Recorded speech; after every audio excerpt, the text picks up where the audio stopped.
Guys, welcome back to another stream. Welcome back to the Gremlin Gazette podcast. We're on episode 2 today with the one and only Robert LuvsGames. I'm going to pretend I didn't just talk for like the first 3 seconds on mute. But guys, before we get started here, I wanted to say thank you all so much for tuning in, especially those that were on for episode 1. That episode's going to be going live on YouTube and Spotify this Sunday. And this episode should be going live on my YouTube channel and Spotify as well. But it'll be going out every Monday, guys. So every Monday, you should be getting some new podcast content. But without further ado, Robert, thank you so much for coming and joining, being the first guest on the podcast. I don't know if you guys can see, but I went ahead and drew Robert's little heart in the background on the blackboard. It's kind of hard to see with the light, but... Well done. Thank you. I'll be honest, it's a lot harder than it looks. Drawing a fucking heart. You would have thought that it'd be a lot easier, but we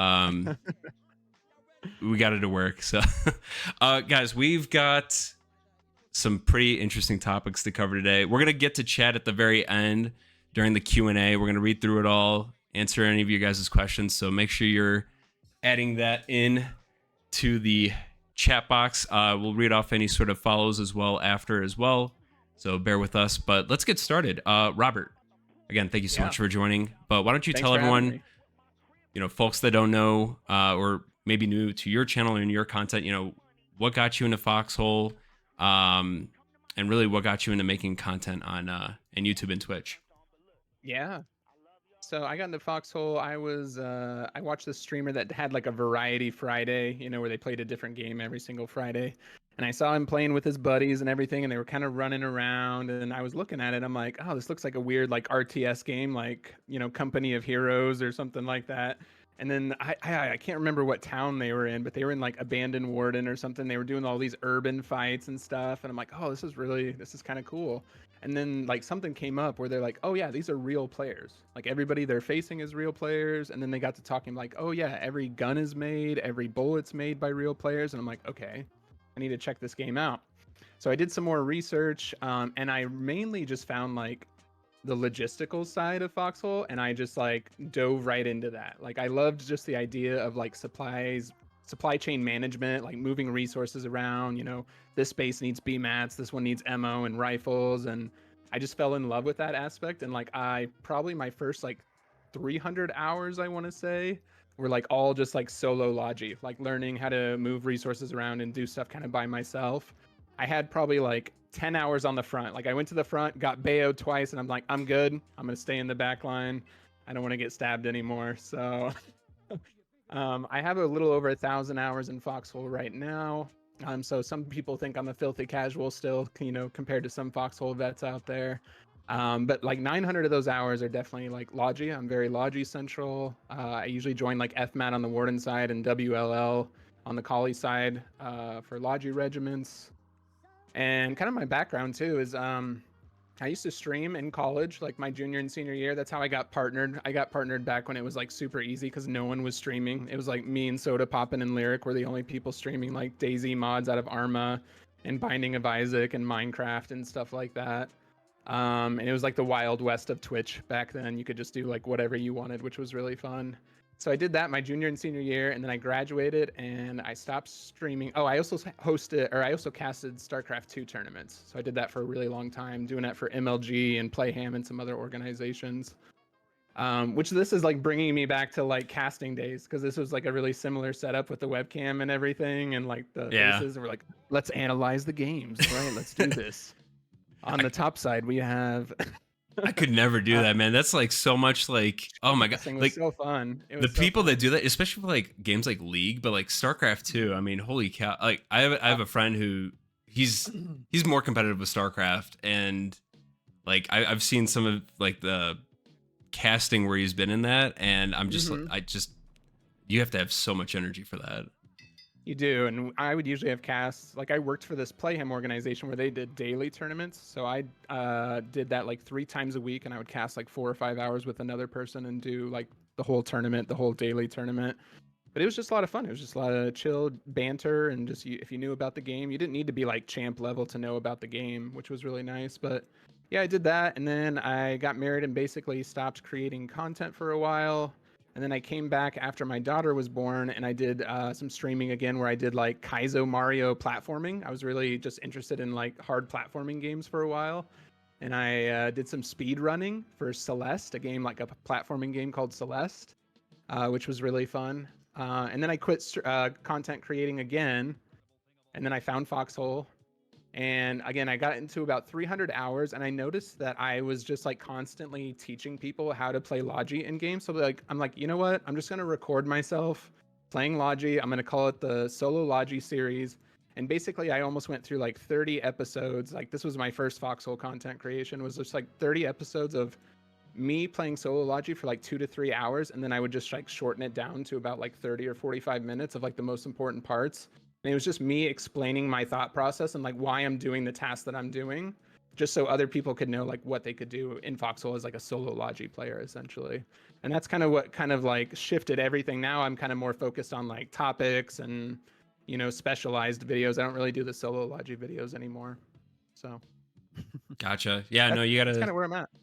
always adapt, and there's Mhm. always something new you could be like, doing or recording. I feel like those Mhm. discussion videos are very like, I mean, they're always like a hot commodity, especially in a game like Mhm. Foxhole with such a niche community, and everyone's got their opinions, right? Like, I don't know, Yes. like me personally, I'll keep most of my opinions to myself, but sometimes I'll dabble in like the, you know, Uh-huh. discourse of Foxhole, and like that's one of the next videos I'm going to be working on. But man, Mhm. there's like, you talk to 5 different players or 10 different players in Foxhole, you'll get like 10 different opinions on like what's good or bad with the game. It's insane. But Yeah.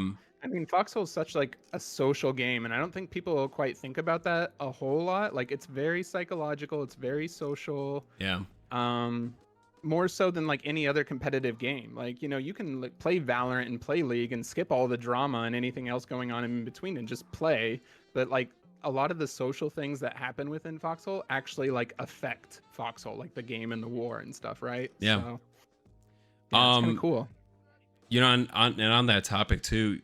So War 111 started what, like a week ago now. We're about a Mhm. week in. So I'm assuming you're still doing Logi this war, and you're fighting on the Yeah, colonial I'm side, doing right? Logi right now. Yep, I'm doing Logi in Ashtown and Nice. just making shirts and just going back and forth between the refinery and Another ass town yeah, lad, fucking yeah. huge. I was, oh my god.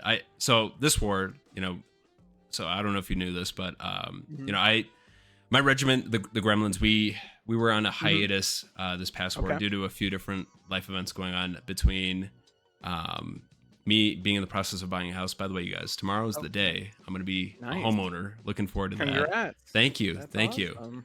Um and then a few other things as well. But we're back right now in like kind of a soft active status. So we're doing like a lot of public events, Hmm. and one of those that we want to focus on, given how things went last war, is more like artillery, more arty Hmm. focus. And I don't know, like, if you've seen this from the previous war, or I guess what you want to focus on this war. I know it's again mainly Logi and whatnot, but maybe Hmm. when you go to the front line, there's something you want to focus on more. But I think, man, when it comes to like Kali versus Warden, Hmm. even though their 120 already is a little less mobile, Hmm. just for whatever reason they always seem to lean into it more, and we always end up getting our asses clapped from it. And it's, It's a lot. yeah, it's a lot. It can be very, very frustrating. I was mentioning, we were talking a little bit earlier before we got on, but like I'll go to the front, be like, oh, I'm gonna go do some front line, change it up a little bit, and I'll get bayoed like twice. I'm like, you know what? That's enough front line. It's kind of the same thing with Artie sometimes too. I'll get like hit by an Artie twice and have to wait on those long spawn timers, and be like, you know what? I'm good. I'm gonna go do some Logi. I'm gonna go chill. Like this is too frustrating. Dude, the timers too, like this war especially, like I was Mhm. seeing how on Reddit the Warrens are like extremely just like ticked off with the 50+ second timers. Thank Yeah, God we don't yeah, have to yeah. deal with that, but like we've all Hmm. been there. We've all had to deal with it at some point. Yeah. Hmm. Um and I just like from a personal standpoint, I'd be interested to hear from you, like, do you think it's like a good method of controlling pop imbalance? And I feel like, me personally, I would hope that, I don't know, there would be alternatives, like, I don't know, instead of just like a timer that's Mhm. manipulating it. I guess like having more of like a, I guess I don't even know where I want to put the suggestion, because I know it's gonna be like Mhm. fucking it's gonna like light me on fire. Mhm. Let's just put it this way. I mean, I think we can all agree that, like, the timer is a major issue. There has to be some sort Yeah. of like Yeah. alternative to it. But do you have any ideas on like ways that can be improved? One of my initial thoughts on it is I don't like how the global population affects all timers. I don't know the exact intricacies of it and everything of Me neither. how it affects it, but I know in some capacity I've heard that the global population affects like all timers, which doesn't make sense to me. Like it makes more sense that it affects it hex by hex. Yeah. Um, and my kind of overall thought would be like, I would just always love the devs to try more things. Like, just try and be wild one war. Let's put a cap on respawners at 30 seconds. Let's just try it. One war. Let's just see how it goes. If it's awful, okay, we learned something that spawners can't be 30 seconds, right? I think the devs just kind of need to take more risks in those areas instead of like, I feel like they just always like swing the balance hammer like really hard on health and damage with tanks and other big equipment, but they don't kind of mess around with other aspects of the game very much, if that makes sense. So Yeah. yeah, in terms of spawners, I wish they would just like try different things and just see what sticks and what really doesn't work. Because again, the 55 second is it's just a little bit too much for this game. I feel like it's got to be Hmm. somewhere between like 30 and 45 tops. And maybe that's determined like if it's a forward bunker. I don't know how you would balance this. I'm not a dev. It's probably a hot mess like coding wise. But if it's like a forward bunker, it's gonna have that increased spawn time. If it's more in the back of the hex, it's gonna have a decreased spawn time. So it's like you take a risk here. It's like, okay, I can spawn quicker, maybe 2 bunkers back or at the relic base and not the forward bunker. And then maybe there's some advantage there. It's like the video. I don't know if you saw the video on Reddit where the person did a 55-second timer, but then they also alt F forward Oh with yeah, their yeah, yeah. another window, I and saw they that. got in like 5 seconds quicker or something like that just because they all see, like, creating a video to that should send a red flag to the devs of like, oh, okay, this probably isn't okay, Yeah. right? Like Yeah. if people are trying to do workarounds of all F4ing to get back to a front quicker, like, okay, this is probably not okay. I think this. So the solution I didn't want to like immediately go into, but so with soldier supply consumption, like, what if the side that had the pop advantage, their soldier supply consumption was also increased to like 10 or like 5 supplies per respawn? So like keep like what you were saying, like Oh, keep it the okay. same, but like Okay. then that puts more of like a strain on Logi. And I already Okay. know like all the Logi people are gonna be like, oh no, fuck Yeah. that, dude. Like it's a lose-lose, No, but at least shirts aren't that bad. right. I'm like, just like have more people Yeah. build shirts. I don't even know, and but just be more careful with your life. A lot of exactly, people yeah. just like, they run out there and they're like, they go to that, they put themselves in the same emplacement fire every single life. They're like, why do I keep getting mowed down? I'm like, dude, you keep just running straight into their 50. Exactly, their dude. Yeah. their machine gun. Um, So God bless I, the new players. yeah. I think that's an interesting concept. Again, I think that's one of those ideas. It's like, let's just play around with it for Yeah. a war. Let's just see what happens. Like, throw spaghetti at the wall and see what sticks, right? Just Right. see what works. So again, we talked about this again off stream for a little bit, but they're a small team, like what, 5, 6 people, 7 people, something like that. I think less than 10. Mm-hmm. And we always meme around that they have their vision, so they have their thing that they want to do, and that's just what they're going to do, and we kind of hope and pray that it's going to be something close to what the players want. I think we're all wanting, at least from what I've heard over the last couple of wars, is we are all wanting some quality of life for like infantry and builders. I think that's the general consensus, but everyone has. Absolutely. Would Yeah. you would you agree?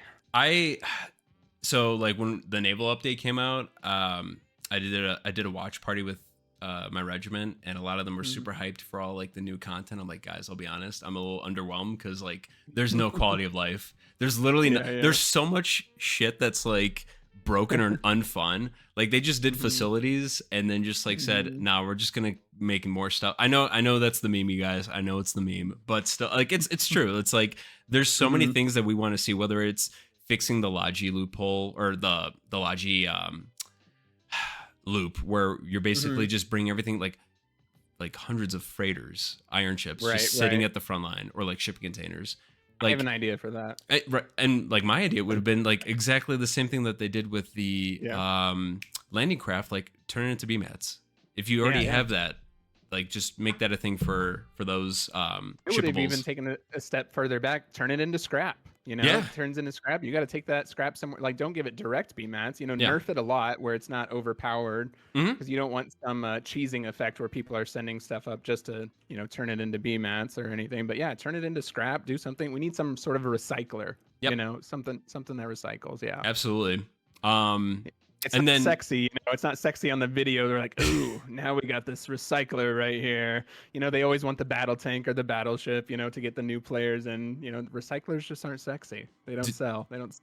dude, the like your comment about like it's not sexy for a video, like there will be times where I'm streaming and Mm, I I find myself in a front where like we're super undersupplied and I'm like, fuck, I'm gonna have to do Logi right now. Which me personally, I love doing Logi. Like if I'm not mhm, streaming or anything, that's I literally just did Logi for like an hour and a half earlier today. But just vibe out. um Yeah. I and maybe you as a Logi player get a chuckle out of this. Like the people that Mhm, complain and moan in like world or region chat and they're like, mhm, guys, we need this in the front. Like, holy fuck, like it's been 5 hours without X supply. And I'm like, my brother in Christ, you have the means to go and do it yourself. Like, if nobody else will do it, why don't you be the change you want to Yeah. see? Yeah. And sometimes it's so easy. It's so easy because a lot of those players sometimes just don't understand the concepts of storage depots and seaports that are near them. Like somebody was like, "We need BMATs." Where was it last night? In Faranet Coast. Yeah. And like literally like the storage depot right below them with a hauler in it has BMATs. I'm like, "Okay, fine. I will go back to home region, go get that hauler for you." Like it was like a 20-minute task, probably less, probably like 15-minute task. Yeah. Uh, but Yeah. yeah, Yeah. People it's like funny. that. I'm always scratching my head. Like, I mean, Hmm. is it going to be quicker for you to just like complain about it in chat or just do it yourself? Yeah, But yeah, we gotta teach them. We gotta teach them exactly. sometimes. Um, yeah, But yeah. so we were talking a little bit off stream about this, and I really want to like just because again, I want to give as much time to this as possible. But so, Chad, Mhm. we were talking about the future of Foxhole and its effect with like Anvil empires, and I said this a little bit in like previous streams. I've mentioned that I'm working right now on a video about kind of like the network issues with Foxhole Mhm. and Mhm. devs, oftentimes will point to the Steam outages as the main culprit. I think Mark Foot recently said that it's not always the case, and that's absolutely true. And spoiler, it's the engine limitations are a lot of it. Mhm. Still working on that, but like Anvil Empires, because they did everything, I- because they did the engine in house, it's its own thing, R2 Mhm. engine. It's built for the game. It's meant for what Mhm. their vision is for Anvil Empire. So, you know, Robert, I mean, you were talking about what Foxhole as a community is going to look like versus Anvil Empires, how the community is going to Mhm. shake up. Will one game end up dying, right? Like people have said Mhm. Foxhole's going to end up dying because of the server limitations, whereas like Anvil Empires is going to be built from the ground up. It's going to have the ability to like Mhm. withstand those kind of constraints, but like you got those diehard Foxhole fans too. So what are your thoughts on that? Yeah, I'll just kind of talk about the timeline we almost talked about. So I got pretty lucky and got invited like to the second pre-alpha test. So I've played quite a few of the tests so far, probably almost for the last year. I think it's in April that I've been playing the pre-alpha test. From my point of view, the devs have not stated this in any case whatsoever, but I think Anvil Empires is still about 2 years off from becoming like anything that they would sell on Steam or promote as a game. Probably, it's probably about 2 years off because we're in pre-alpha. We still have to move it to alpha and then beta, so we have a long time before we're gonna have that issue of like, okay, are all the players gonna move to Anvil? Are they gonna stay in Foxhole? And something we talked about too is Foxhole is its own niche still in the gaming genre. There's really no other game like Foxhole besides the closest thing being like Planet Side 2. And it's still Planet Side 2 is still kind of its own thing as well. There's really no other game that comes close to what Foxhole is. So it has its own niche audience, and then it will be splitting that up once Anvil does come. But hopefully on the way to Anvil becoming fully developed, hopefully as we get into the alpha, get into the beta, that kind of creates more hype, and people play the beta for Anvil, and they're like, oh, I want to play something like this right now. What can I play? They hop on over to Foxhole, right? That builds the player base for Foxhole.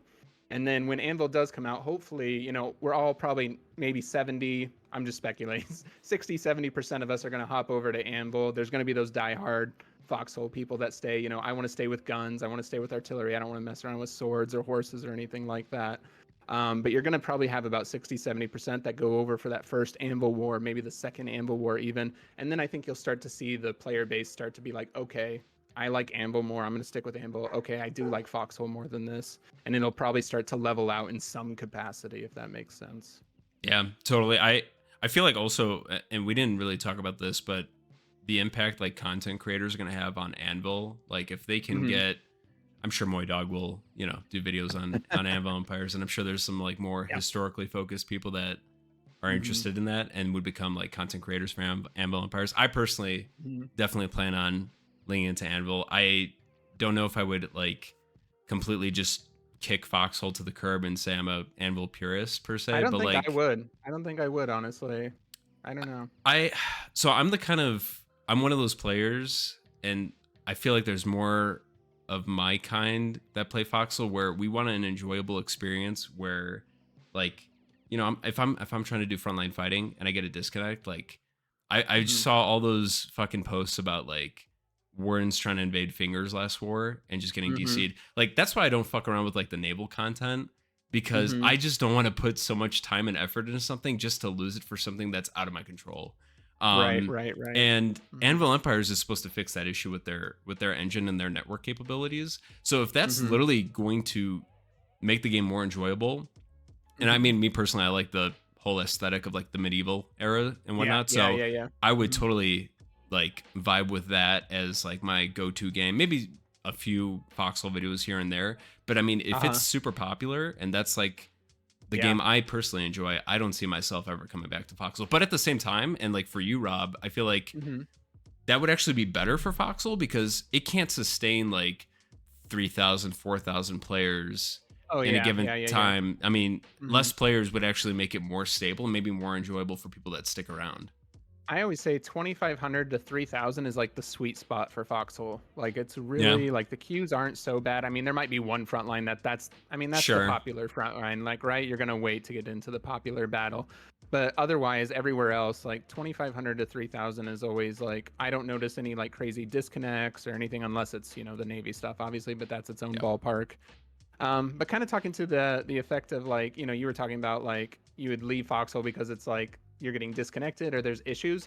I would hope in 2 years when Anvil Empires is released that Foxhole has fixed something. They have done something. I keep coping pretty hard that like one day maybe after they've got Anvil kind of on a foot that they'll notice how great that engine is and they'll just create Foxhole 2, right? They'll put it in that new Anvil engine, however they can port it over or whatever they can do, and then we'll just get a better version of Foxhole eventually, maybe. Or maybe we'll get Space Foxhole, who knows? I don't know. Dude, Space Foxhole. Oh shit, dude. That'd be awesome. I'm coping for Foxhole too, for sure. I would buy it. Yeah. If they put it in a new engine, if they would have just done that instead of Anvil, I would have been super pleased with that decision too, So. I think that's definitely I wouldn't be surprised if that's a point they go to. Maybe it'll be like a 5 or 10 year thing. I don't know. We'll see. Way down the road. Anvil Empires is already starting development. They're going to be focusing on that before they even like look to like redo the whole other game into a different engine. But I mean, maybe it'll be easier to port over. We'll see. But so kind of like going off of my own personal strains of like the naval content and how the network connections kind of put me off from it. Have you messed around at all with like naval content or no? I've been on the battleships a little bit. I was on a destroyer last war for like a night. Otherwise, I haven't messed around too much. It's just what I've seen from videos and everything. It takes a lot of preparation and coordination that, within my time schedule, I really don't have, unfortunately, time to hop in and do that most of the time. I think I'm pretty lucky as a content creator that people invite me to stuff a lot, which is really nice. So I don't have to do a lot of the prep work, but I haven't been in it too much. The battle that I was in that I was most impressed with Navy stuff is the time I wasn't even on the boat is the Tyne battle last war. where Collies got a destroyer up that river, and they were just raining arty down on like the town I hall was and there when that everything. happened. Yeah. Yeah, and it was my favorite moment. It's just because, ground forces and Navy forces were working so well in tandem together, which was my favorite thing. Like, yeah, you can go do Navy battles. Like, I'm still kind of like in the mindset of like all of you are just kind of like LARPing around on those islands over there and not really doing anything for the main war. I mean, it's great. Go have fun with your Navy stuff, Rip but like, fingers. yeah, fingers definitely. It's a huge LARPing. Oh shit. Um, but yeah, so because Guys, I was say it with me. Island gameplay is not LARPing. That was a meme in Sigil. Me yeah, personally, I it is a LARPing. little bit It is LARPing. It LARPing. is a little It bit is a little LARPing. bit LARP. Well, the way they need to fix this is they need to put something like really valuable there, just like one victory point, something like I know the Yeah, resources I agree. themselves are really valuable, but like just put one victory point somewhere over there. Do something. Maybe they'll Yeah, do that after we have this frigate, this new frigate, and this new sub for each side. But yeah, just make it more valuable, and I'll take away my LARPing comment maybe. yeah. I'm right there with you. If they had a victory point, it wouldn't be LARP for sure. Yeah, yeah, yeah.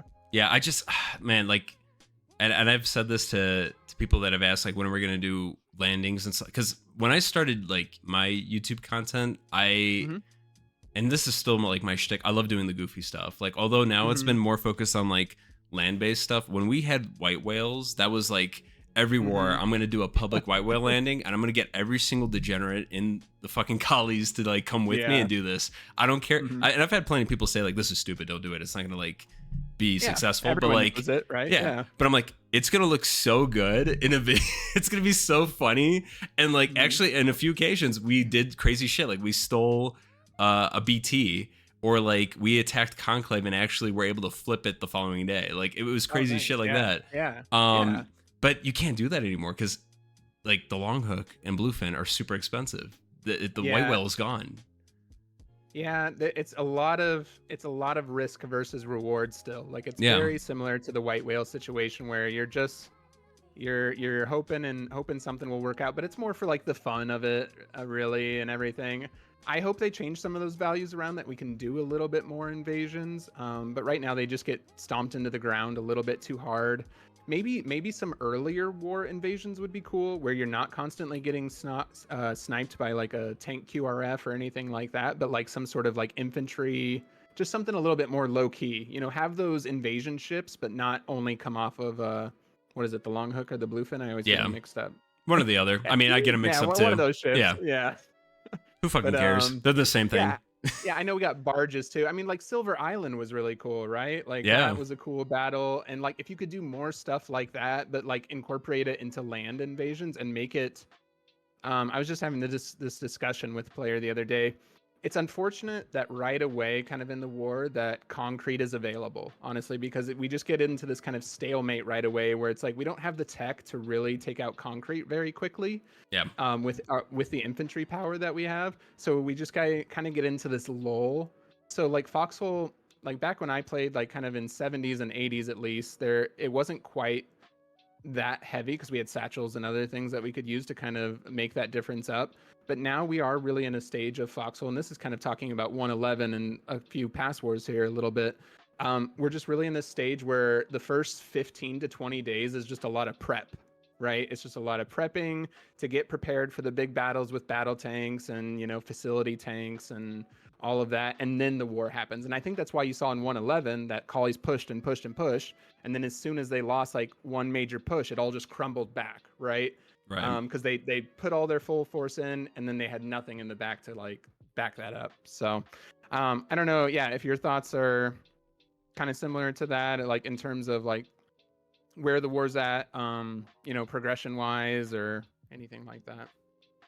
Just bring back the white whale. No, Yeah, I'm for it. I think concrete as like a tech would be pretty interesting. Like, just having it locked behind a certain point. Cause you're right. Mhm. Like there was one war where, shit, you know what? It was War 109 because I remember War 108, we as colleagues Mhm. got stomped so bad and got PTSD from Sableport and that one Mhm. clan, which I don't want to like name and shame or anything, but like, there was some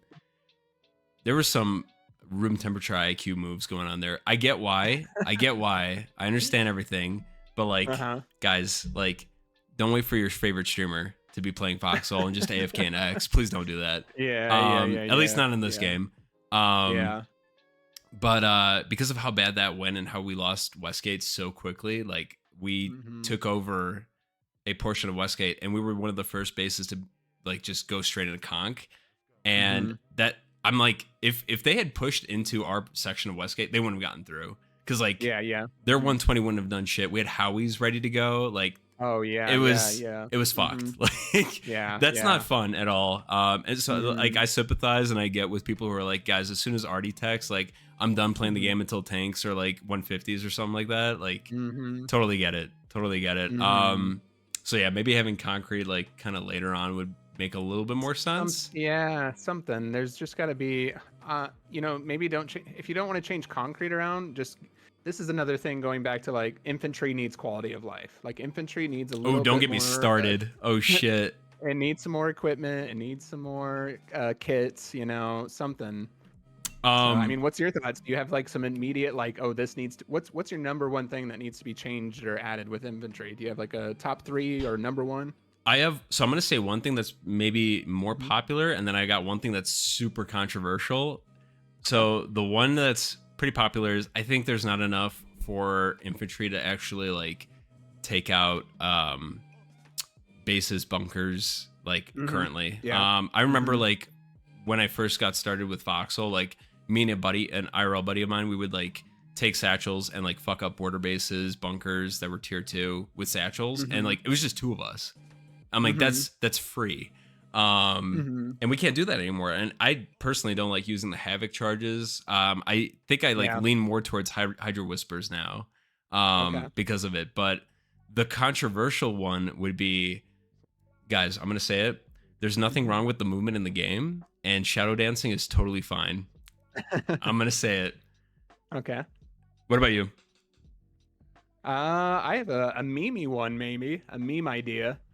Let's do a King of the Hill format. If we got players sitting in a sort of bunker area, there's a little meter at the bottom that starts ticking. It ticks very slowly, but eventually you take that over. Okay. Very meme idea. It's like Halo, right? King of the Hill or something like that, or Battlefield. I don't know. It kind of takes away from the immersion of like, oh, we should probably just blow it up, right? But I mean, people in wars took over bases. They didn't have to blow a whole town up and be like, all right, let's rebuild this. Right. Then it's ours. Or you have that item that players have wanted, the flag, right? They can run down the middle of the street with the flag of the wardens or the collies, and maybe use that as like some mechanism for like capturing a base. Maybe you can't capture like a relic base or a town hall, but maybe you can capture like parts of a bunker base or something like that. Or I don't know, they just need to bring satchels back, which is a very controversial thing too. Like I think that's a divided thing within the community. Oh shit, I thought that was more common. Oh really? I think, from what I've heard, the people that I've talked to, I've heard back and forth. So I don't know. Which way have you heard it? Maybe it's because I've only played Cully. Which way have you heard it? They want it to go back to the way it was before. Yeah, and I feel wasn't satchels a thing in both? Like you could use satchels. Yeah. So I guess I didn't see it as like a controversial topic because like wardens benefited and Hollies too, but there's just I know when I was playing a lot, people really hated satchels for night capping. Like that was the worst feeling. Is like when it was really low pop and you just get these like small. I mean, it only takes like a small group. Like you could have like less than like 3 to 5 guys, and they could go like night cap like whole bases with satchels. I think that's what people really hated. I feel about attacked. Satchels. God damn it! So hey man, don't hate the player, hate the game. Maybe they should get rid of satchels. God damn it! I don't know. Oh, there should just be something like satchels. It doesn't have to be satchels, but you know, as we've talked about, there just needs to be that quality of life or slight increase for infantry. There needs to be, instead of just waiting around for artillery and tanks, there needs to be a slight buff, that maybe happens before those big items come out. Because what I was talking about with another person the other day too, is like, as I kind of explained, the first 20 days almost are all prep work for that big stuff. It's because you don't see any major changes in the map also for the first like 15 or 20 days. Yeah. Like if you do, it's because like there are some major pushes going on, but sometimes those don't even stick, right? So I was kind of comparing it the other night. Are you pretty familiar with StarCraft at all, or not really? That's okay if you're not. I can explain it another way. Yeah, I used to play StarCraft Brood War and StarCraft Yeah. 2. Yeah. Okay, so you have like the strategies within StarCraft is you can either do like a cheesy all-in build right away where it's a lot more risk. Six pull Zerg Rush. That was my Six pull, go-to. exactly. Absolutely. Six Yep. pull. Or you can macro, you know what? Yeah. So I'm like, oh, there needs to be something in Foxhole where we're kind of giving up a lot of resources right away to try and take some like hex or base right away. You know, Yeah. we're dipping all of our BMATs into these items because we're trying to risk it to take this hex right away, right?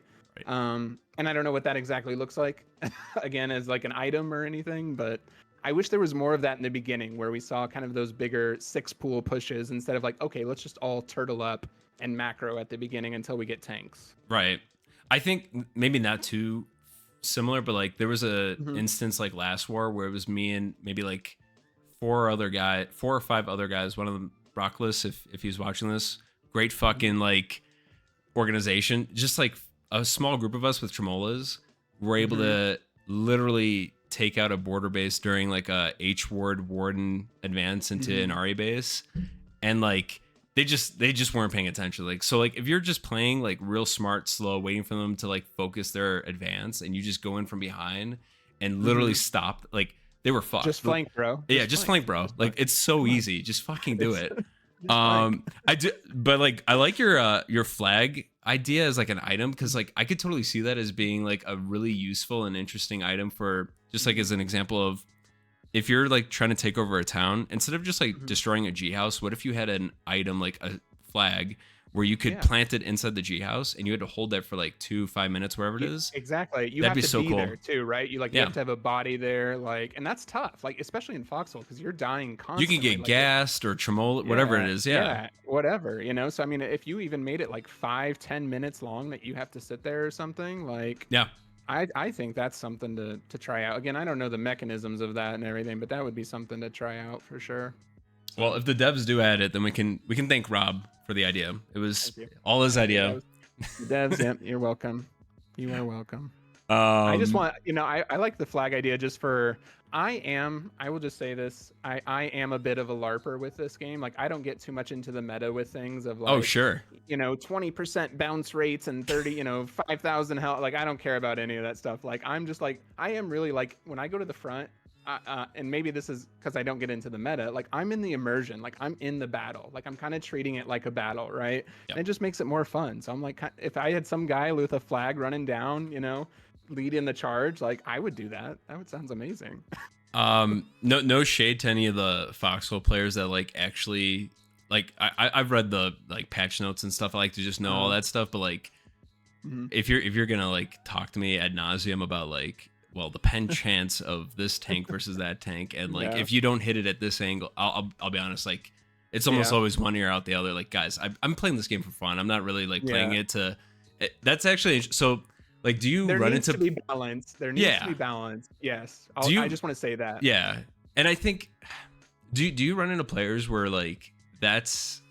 I mean, I'm sure you have because you've done content creation, whatnot. But like your opinion on like players where they're sticklers about like meta. Like I've given sermons and speeches about like, guys, if somebody if you want to build a trench, build a fucking trench. And like if and I'll even tell you how to build it. If you want to actually build it to keep it, like use these things. If some captain or some major or whoever tells you like stop what you're doing, you're killing the team, just tell them to fuck off. It don't matter, dude. Yeah, it's fine. I tell the players, the new players or whatever they're doing, I tell them just to mute people if they're they're messing with you or whatever. Mute them. Who cares?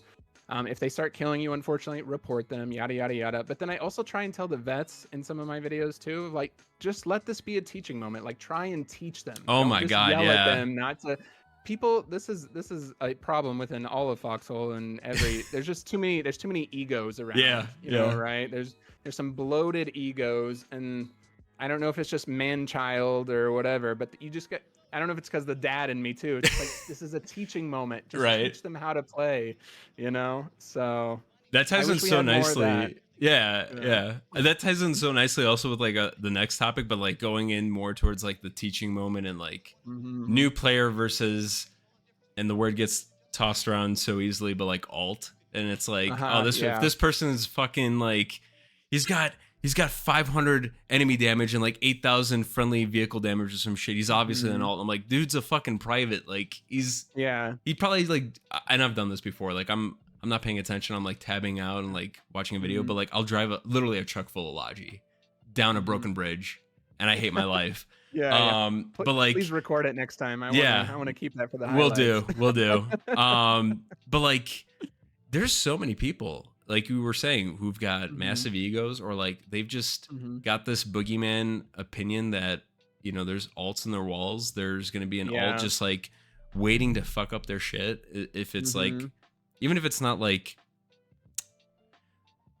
I guess like when you have people who just view everything in a very like hostile lens, I think it just makes everything super toxic. But also from like a gameplay perspective, like Foxhole, because of the cost of some of these things, it does make it so that like you're more on edge. Like a BT is super expensive. You don't want anybody messing with that. But you know, how often do you like get those accusations, or more so see those accusations? Because me personally, like the last war, I was seeing that left and right in Jade Cove, like people just being like, report this guy, and I'm like, guys, he's literally like a new player. I looked at his activity log, like, yeah, he's got some fucking like friendly damage or whatever, but like, why can't you just interpret the first thing as like, this is a new player? Why is it immediately alt? Right. Yeah. I think where it comes from is previous wars, is when we didn't have the kind of tech that we have now. Like the devs have made some changes that have prevented alts. You know, the whole thing, they added where you can't just throw a Logi truck into the water full of crates anymore, because it's just going to spawn right back in the seaport, right? So there's a lot less of those types of alts.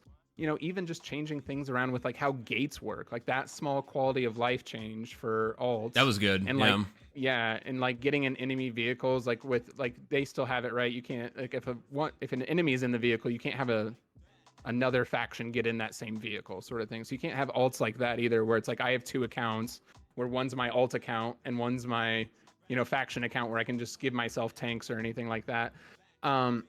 As somebody that's played just from War 70, you know, around that range, I think alting has like gone significantly down, but I think the paranoia from like it happening is still there. Like that hasn't changed, like the attitude.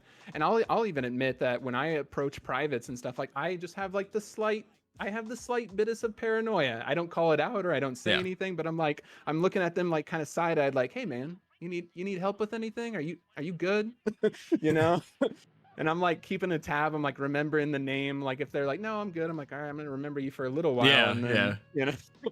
But the people, there's just the people out there that need to get off of the jumping down people's throat right away. They just need to, like, if you are so worried that you want to mass report somebody, it's like, you better have followed this person around. You better have some footage of them actually doing something bad, because otherwise there's just no reason for all of us to mass report anybody, right? Like this is all speculation. This is all hearsay. Like at this point in the Foxhole development, I need actual proof that somebody is sabotaging something before I'm going to mass report some random private that's going to get them banned for 2 hours and never play Foxhole again, right? Yeah. And you kind of mentioned this hostility lens. I'm just going to touch on this real quick. Yeah. Because this is just for the whole scope of Foxhole. If you go into any interaction in this game with a hostile lens or a hostile kind of demeanor, you're going to receive hostile energy back, right? This is why I always just love to... It's not because I always want to, but it's like if I give positive energy to somebody, they're going to normally give me positive energy back, right? Same. Like, yep. You know, when I walk into random facilities, I have people telling me stories like, I walked into this random facility and they just started shooting me because I was a random. It's like, I walk into random facilities, like, hey guys, what's up? I'm just here to look at something, or like, hey, can you teach me about your setup? And they're like, yeah, you know, it's just like, it's how you interact with people that kind of determines how that scenario is going to play out. Yep. Because use that mic. Yeah. I just have so many. Well, I have a bunch of people that message me randomly complaining, be like, oh, this clan did this, you need to do a video on him. I'm not going to do a video on some random clan that I don't know how this interaction went down. And most of the time I know it's probably because you didn't handle it well, even though I don't tell them that. But I'm like, I'm for certain you probably didn't handle this scenario well. That's definitely like the dad element, right? Like, you're not telling me the whole truth right now. There's like a version you're specifically like keeping away just to make yourself There's look information good. missing here. Like when I have people tell me like this guy just killed me for no reason, I'm like, what?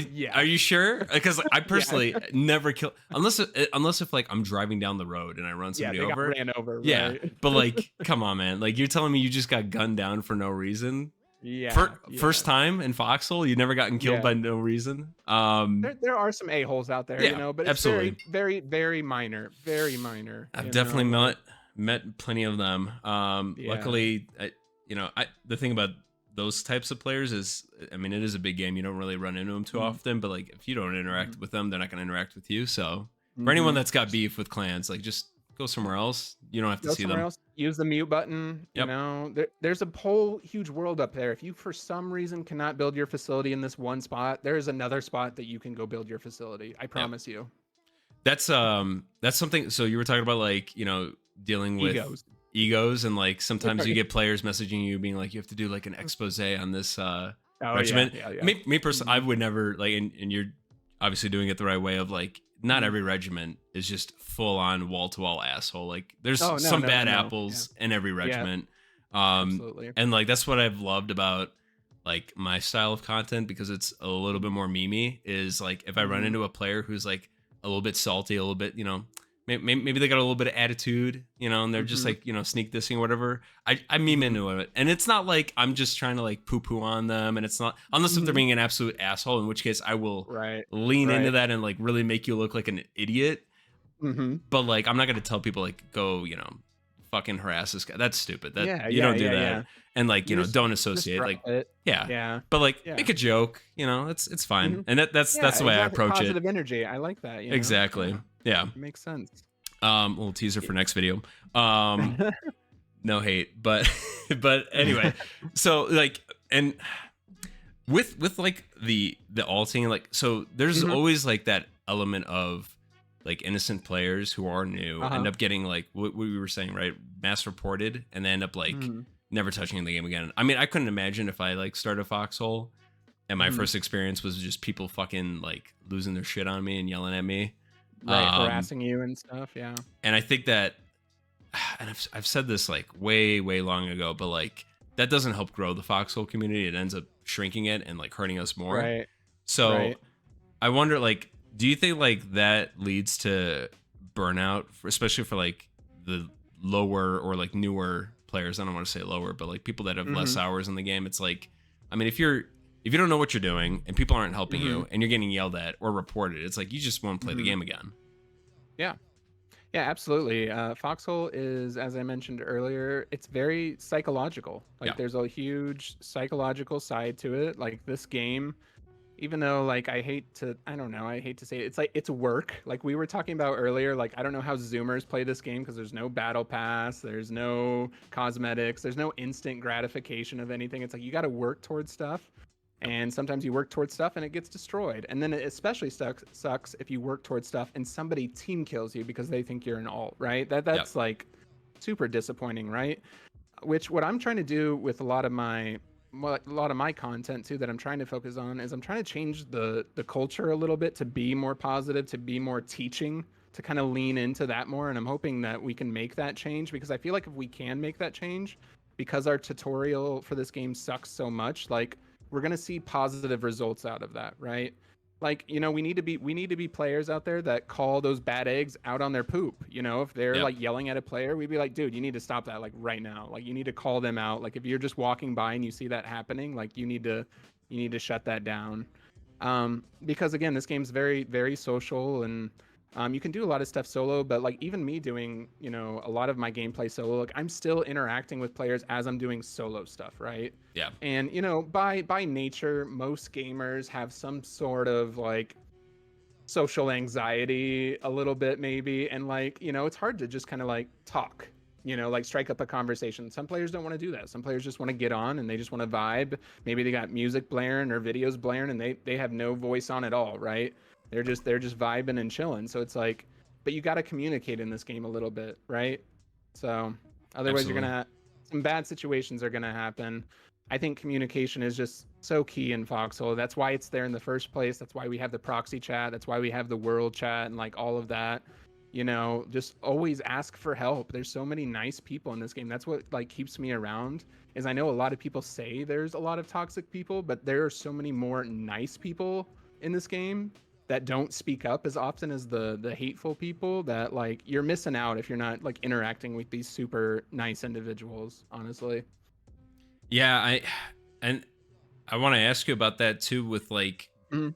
changing the Did I answer your culture, question? because you did, but like Okay, it good. like sparked another one with changing the Okay. culture, because like just Mhm. to add like context, right? Like, so when I was kind of like getting into the rhythm of Foxhole and getting more knowledgeable about it, I wanted to Mhm.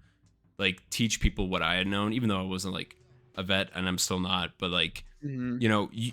creating a regiment helps with fostering that culture and getting more Yeah, of those yeah, players to agree with your mindset, or even teaching yeah. the newer ones, and so they become just as positive as like the kind of players you want to see, and they're learning from Mhm. you. And like, and me personally, I want to surround myself also with regiments that are similar to that. Mhm. Shout out to Spork. You guys are amazing, and that's why I love hanging out with you guys. But Cool. that's an interesting point, because you don't manage a regiment, right, Rob? Like you have your Discord Oh, I channel, and don't you have kind the of. time. No, yeah, I mean, I get it, man. Like the wife I and the get it. kids, and Life is I had crazy. this idea. I had this idea for a regiment. I Yeah, did that I would create. I would call it the janitor crew or the janitors, and nice. all it would be finding where the supply chain management bottleneck is and having us move that stuff around. That would be Hell my yeah, whole regiment. If I like, oh, we got 120 crates of BMATs right here. We need to move this right now, and that's all my regiment would be, is the janitors, where we that's just go around wholesome. cleaning stuff up. It's like the rats, but like just the janitor crew. Hell Yep, yeah. we're just in the back of the night crew mopping stuff up, moving trucks out of the way, because I always like I'm driving Logi down to town and there's a flatbed that's just like slightly in the road. I'm like, you know Yep. what? I'm gonna take 5 minutes. I'm moving this out of the way because somebody's gonna keep wasting their time bonking into this thing. Right. So Yeah, shout and out to the janitor regiment if I ever make it. you should. I mean, hey, I mean, maybe this is just like a part-time thing, right? And maybe somebody else Oh ends yeah, up managing it. But that either would be way, like great. that's Yeah. that's a great idea. And I mean, that's why I wanted. So that's why I leaned into making my regiment, and Mm-hmm. it's kind of a nefarious, even though it's like called the Gremlins, and we do get Mm-hmm. some shit for stealing stuff. But hey, man, if it's not being used, and if it's not in a stockpile, it's free. Um, Yes, yes. but Oh yeah, absolutely. Absolutely. Yeah. but like the whole thing, right, is just like there's so many regiments where you could join, and I wanted to join like Sam, for example, but because Mm-hmm. they're so big, I Mm-hmm. I was so like, damn, I'm like the new guy in the block, and I Uh-huh. just like don't have that relationship with them. So Yeah. I couldn't do it. So that's what like pushed me more into just like, I'll just do it myself, and like we'll Yeah, we'll we'll just make absolutely. it a non-judgmental place where Uh-huh. people can learn the game. I'm not gonna get mad if like we do tank ops all the time. We'll do whatever, Mm-hmm. and like if we lose stuff, like that's part of the game. Mm-hmm. And if anything, they're getting that experience, and that's worth more than like Mm-hmm. getting the win, because at some point over time, as more practice goes on, they're going to end up being better players. So I Yeah, mean, yeah. that's what I would hope every regiment would want to do. But I think the bigger Mhm, you get, you also get players who've got, like you were saying, the egos, and they want to run things their way. And mhm. I Yeah, don't know, that's me. For me, it's pretty toxic. yeah. I mean, I mean, with you as an example, essentially, there's tons of regiments out there for players, right? All Right. different kinds, all different time zones, all different like fields of like big, small, medium. We vibe. We're more serious. Like they're all out there to find. So you can find that group that you mesh with the most. And what I kind of tell people too is shop around, try a regiment for a war or a half a war, then try another one for a little bit and just see what sticks. Oh So, yeah, you definitely yeah. don't need to be like attached to the hip. It's not like a marriage or Hmm. anything, right? Like you Right. can easily just like shop around. Maybe one war you're in a Logi focused regiment, you learn from them, and then you switch over to like Hmm. facilities stuff. I think that's a great Yep. idea. Um, Yeah. unless if you just want to go straight for the biggest one and get that notoriety. I'm not gonna think of you any differently than any other regiment, unfortunately. So if you think you're just gonna like join the biggest regiment and get like, I don't know, street cred or whatever, nah, man, Yeah. you're another name, another number. So I had someone DMing me about this today, actually, and I don't know if you've experienced it or heard stories about this, but this person was telling me that they were essentially treated different from other people. These are maybe probably the more toxic people, but they were treated different because they didn't have a clan tag versus somebody that did have a clan tag. Are you ever like paranoid with people that don't have clan tags? Or are they just kind of still, normal? Or what? Have you heard anything about that? That's weird. No, I've heard like I've had people complain to me about like, hey, I'm not in a regiment and I keep getting like fucking mass like invited to the join this regiment. Oh, sure. Yeah. Yeah. And I'm just like, hey man, just keep ignoring them, or like just tell them like I know it's annoying every time you have to do it, but like just tell them you're not interested. Or yeah. just create your own regiment and like Oh yeah, there you that's go. it. They're not gonna add you. There you go. If you're welcome to it, you can join my regiment. I'm not gonna like make you do anything. You just have that clan tag. If you want to join Shameless stuff, plug. right?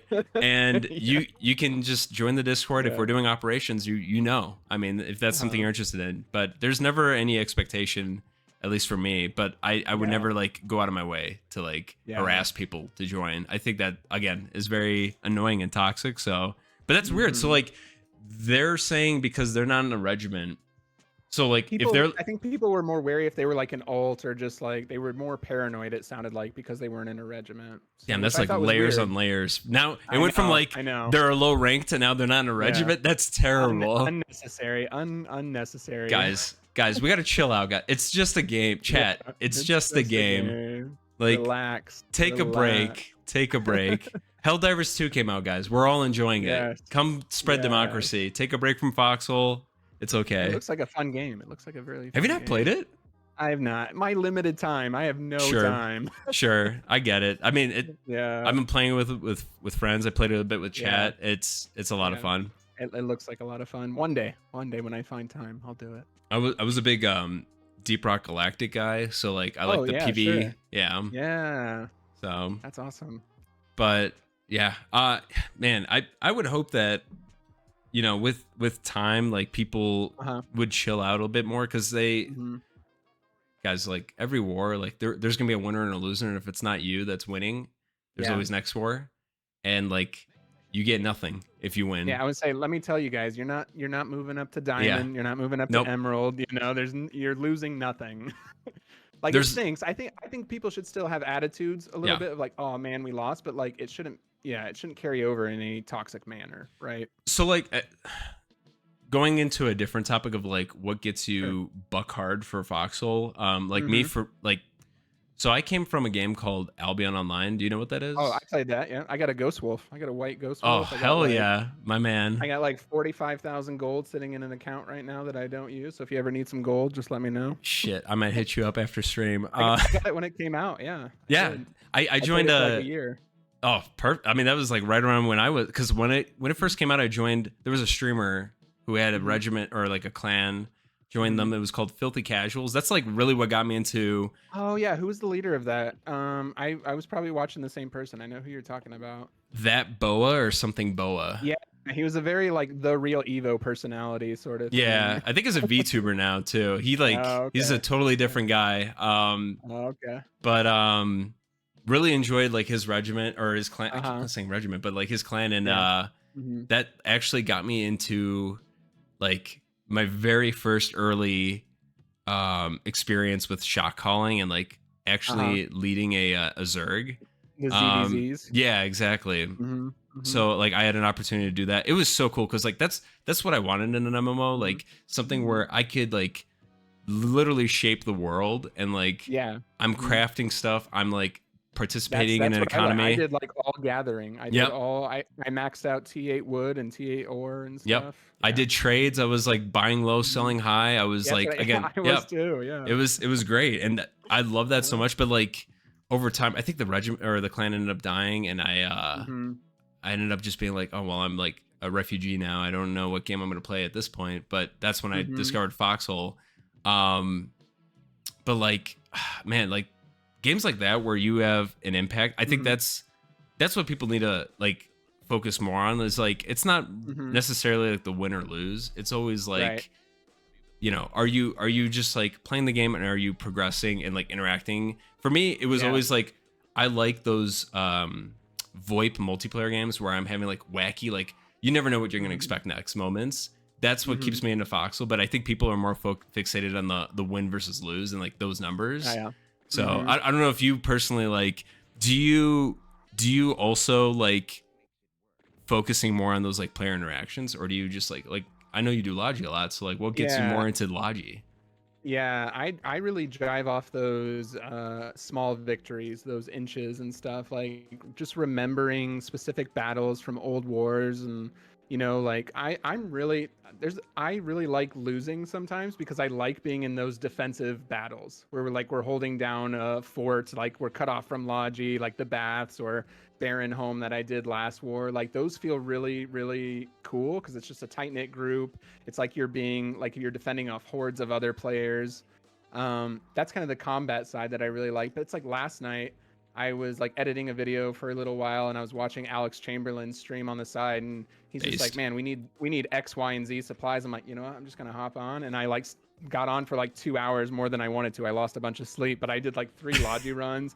I helped that front like keep progressing, and like keep standing up with shirts and ammo. And like I love, like no one else, like I got commends and stuff, but no one was like patting me on the back, or like I wasn't getting like an extra rank up, but it just felt good, if that makes sense. Like I felt good about what I played, in my time session. So, and it's like when I used to get on Albion, like I felt good about going out and finding T8 resources and selling them really high, or like you were saying, like buying something low and then selling it really high somewhere else and stuff like that. That to me, like I know to most people that's like, that sounds like the most boring thing to do in a game. Like right now I'm filling up a shipping container to take 60 BMATs to a town, and it's like I'm having fun, man. I'm chilling. Hell yeah. I mean, I like having breaks between like the front line and all the chaos that goes on there. And like maybe that's why I use Logi as like a break from all that. If I'm tilted, I'm just gonna go do Logi and I'm still helping out the front. People will complain, like, especially the last war, of like complete burnout and like people just not playing the game, coming back and be like, guys, we just lost Speaking Woods, we lost Callum's Cape, what's going on? I'm like, well, you stop playing the game. First of all, there's nothing wrong. There's nothing wrong with stopping, because like you should definitely take breaks. But absolutely. like, if you're not the only one stopping to play the game, like stopping from playing the game, and if other people are doing that too, we're gonna lose. It's switch it up. Yeah. So like that's the whole thing of like, you don't need to just keep frontline fighting, and that's why I kind of laugh when people say like, why aren't we getting more Logi? I'm like, dude, take a break, do some Logi for like 30 minutes. Yeah. Help out. I was just talking about this recently too. Play different roles. I mean, if you're a Zagu and you're a J-Rate and you love infantry to death and that's all you're gonna play, good for you. And if you don't get burnt out by that, more power to you. Or like a Cronus who mainly does like Logi as well. But otherwise, like switch up your role. Like even to the littlest intricate thing of like, okay, you do infantry and you're mainly rifles and bombas, like go be a medic for an hour. You'll just have this whole like new perspective, that you didn't have before, and it'll give you a break from just throwing your body at bunkers and stuff. So there's a lot of roles in Foxhole that players just don't know about because there's no defining thing in the game that says this is a role, right? It's like this is a sandbox where you create that role. There's a role that I really miss nowadays, and it's the oil barons. You were around for the oil barons, right? Before we got the yellow banana. They were definitely familiar, yeah. So yeah, the oil barons, like before the yellow oil tanks or fuel tanks and stuff, we would literally just have to leave like gas trucks in strategic locations for people to fill up their trucks and stuff like that. And there was a whole regiment dedicated to that called the oil barons. Right. And I just thought that was so cool that it was such a specialized group that all they do is focus on like fluid control, right? Hell yeah. So that's in Foxhole, and people need to dive deeper and not just bang their head against bunkers with infantry and stuff. So that's my rant on that. Absolutely. No, I totally agree. And I think like specialization, that's again going back to like new players trying to learn different parts of the game. That's not a bad thing, because you get to learn something at like the highest level because they've been spending so much time in it. Exactly. Great. Well, I know we've been streaming for about an hour now. I want to make sure that we get time for Q&A here. Yeah, so we're going to switch over to that. I'm also just going to real quickly shout out the new followers, you guys. Thank you so much for following the stream. Boo Boo Blige and Keep It Casual, Little Tyga. Thank you all so much for following, you guys. If you haven't followed yet, consider following the stream. And if you have Twitch Prime as well, consider subbing. Really appreciate that. But let's get straight into the Q&A. Most of these I think are probably going to be comments, but we could also It's just talk like about this, that? chat. This is how you use your prime. This is how you do it. Okay. Exactly, Yeah, it's guys. that easy. It's like 2 clicks. Okay. um, so, oh shit, there we go. Rob with the sub, huge. Thank you, The dude. prime. There it Sometimes is. you need that reminder that the prime hasn't been used in a while. So it's like, Right? oh, we got to use this. We Gotta got to check use it. this. Gotta check We it. got to check it. Yeah. Everyone check it. All right, so we got Inglorious Goose first. He said, honestly, I just wish soldier movement mechanics got a polish.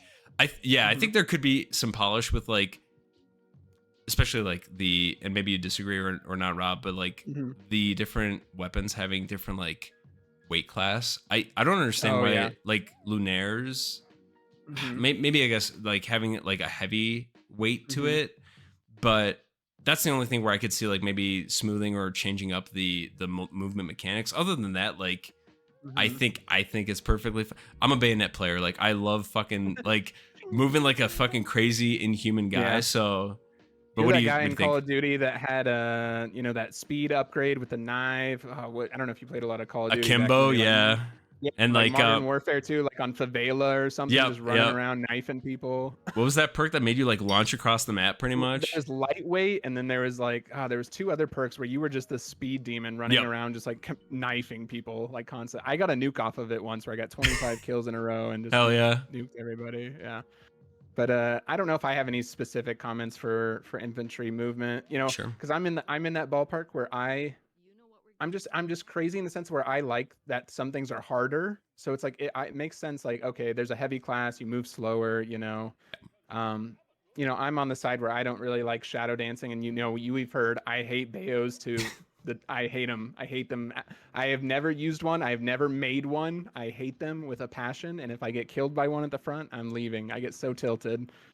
I created a new phrase, which folks will be able to see tomorrow. But this will be like our rallying cry for the Gremlins. It's going to be in Bayo we trust and Warrens we thrust.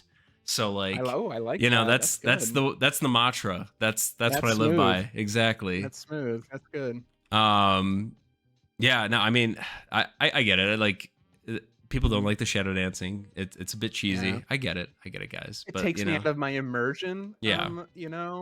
my only solution I can offer is use machine gun and walk back. Press that S button. You're good. Yeah. I just stay far away from people. That's how I try to do it. Exactly. So Keep It Casual said the only update that they really need is a Collie duck car. I will leave Devman alone afterwards. All right, Keep It Casual. That's a very niche fucking requested. I'm sure there's a mod for it already out. Just look for the mod pack. You don't like the Doru, dude? You don't like the APC at all? I mean, it's got a machine gun on it. Why not? I get it. Duck car, he looks cool. He's a cool one. Boo Boo Blige, I think both games fit different niches. Both games can grow. He's talking about Anvil Empires and Foxhole. Totally agree. Both can grow. Both can coexist. Again, I personally, I don't know, Rob, what you feel about it, but like if more players went to Anvil Empires and there were technically a smaller player base in Foxhole, it wouldn't hurt the game. It would actually be more optimized for that. Yeah. And we've seen already that Foxhole has it within their limits. If they need to get rid of more hexes or add more hexes, like it's within the limits of the game to accommodate what their player base is, right? So absolutely. As long as we never bring shards back again, that's I hate shards. You don't like shards? No? I like shards for the first update, the big major update word, but if they keep them a war after that, I get so tilted and so angry because I think it hurts us more than it helps us with new players and the player base especially. I don't know. I have thoughts. I have thoughts about shards. Somebody told me they were like, what if we just made like Charlie Shard or a second shard just for new players for training? And I'm like, yeah, but then you would need to get like veterans to like come in and teach them, and like most don't want to do that. You would, yeah. That.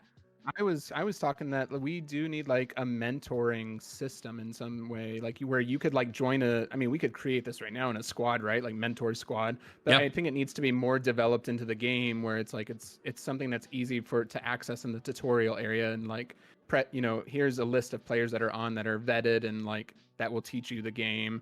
But yeah, I would be honestly fine with a Charlie Shard that was like 6 hexes, something really small that was like it never has tanks or like no never I should say never has like high end stuff. It has the very basic teaching stuff, and it's like, okay, you need to go to Able if you want to unlock like all the rest of this stuff. Yep. It should be a mechanism that moves people from Charlie to Able, and not just another game type or something else that people want to play. Gotcha. Yeah, totally. Mm-hmm. Keep it casual said, I don't think Anvil is nearly as appealing as Foxhole. Anvil just doesn't feel like as good of a concept on paper compared to Foxhole.